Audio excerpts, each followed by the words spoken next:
Ortiz-Fonseca, born and raised in Philadelphia. I identify as gay, and I'm also a father of a 14-year-old son. I'm the creator of the Gran Varones project, and I'm quite the activist. I grew up in North Philadelphia. I was born and raised there. My mother's Puerto Rican. She was born in Puerto Rico and came here with my grandmother many, many moons ago. Growing up was interesting. My mother she struggled with addiction for many years, and my father wasn't around. And because my mother lived on the fringes, right? Because my mother escaped my grandmother's house. It was like very abusive, and she found community with black folks. And that totally made my grandmother uncomfortable. So because of that, my mother had to make family and community wherever she could. So I grew up watching her hang out with drag queens and trans-identified folks and gay men throughout my lifetime. So when I started to understand that, I knew that I related to the gay men that she had in the house, but I didn't know why. So I can remember like being 5 years old, looking at them with so much admiration, right?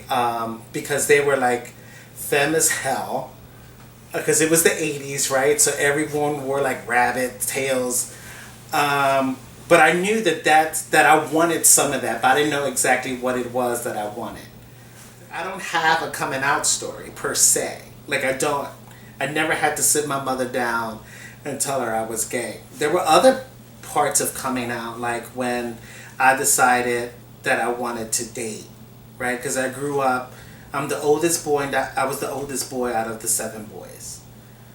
So I had a lot of responsibility. I had to take care of my brothers, you know. So me and my mother were more like friends than mother and son. And so there was just a lot of expectations. Like I was raised with, like they were prepping me to be something, right? My brother before me, like my brother after me, Nicholas, not so much, right? Not that they were expecting him to fail, but it was clear that he was hyper masculine. He was much darker than I was. People didn't even know that we were brothers. Like he would have friends who I would walk by and they would say, "Look at that faggot," and then he would beat them up because they didn't know that I was his brother. So, and that happened several times, and I was like, "Hey, why you fighting?" He's like, "He just called you a fag." I'm like, "He didn't know we were brothers? Dumbass." So when I started the project, Gran Varones, it was in Philadelphia, and Philadelphia is interesting that it doesn't have a condensed Latino gay culture or gay community. There, there are Varones who do the pageants, there are Varones who do the salsa dance, and then the Varones who do hair. They're the ones who stay on the block and just stay chilling with their tias and abuelas.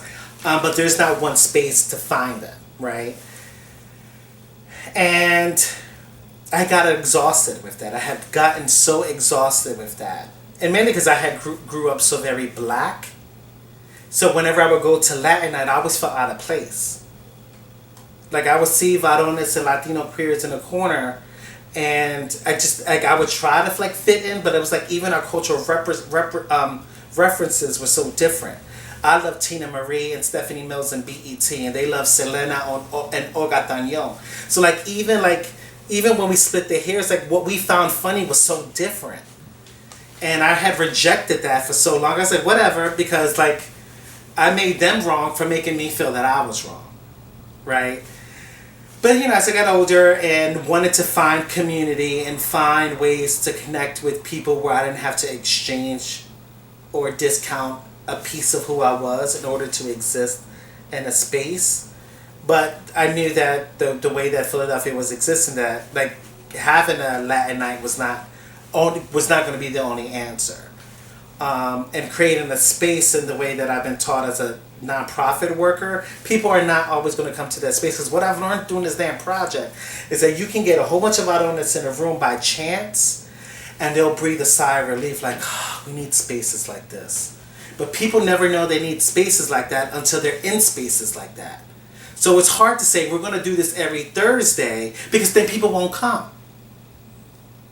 People only know they need spaces like that once they are in it. When the gravity of the Orlando tragedy hit it just felt like so many missed opportunities, so many missed, that it is a loss, you know, for the community, for their families, for the world, but also for Varones who would have found freedom through their stories, or vice versa. And that is what tore me apart.